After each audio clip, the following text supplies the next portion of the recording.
This video will teach you how to reconfigure your PowerPoint settings to always save your slides as a high-resolution image. Adjusting your PowerPoint settings, change the export resolution.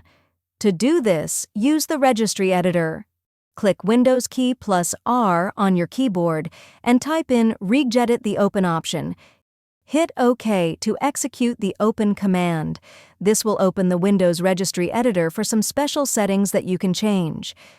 Navigate to the folder H key current user, Software, Microsoft, Office, 16.0, PowerPoint, and Options. Right-click and choose New, D-Word, 32-bit, value in the pane at the right from the pop-up menu. Name this new entry Export Bitmap Resolution and hit Enter. Double-click this new entry and set the base to decimal and set the value data to 300. Click OK to confirm.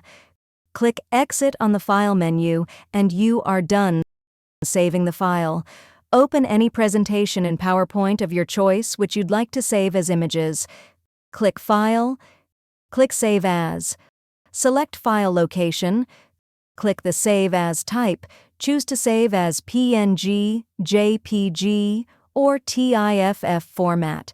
All of these are image format. It is suggested you select PNG format, since good quality of images can be expected with it, and the format is compatible with many other programs. Click Save finally. Choose the slides to save. If you found this video helpful, please click the like button and subscribe to our channel for even more helpful tutorials.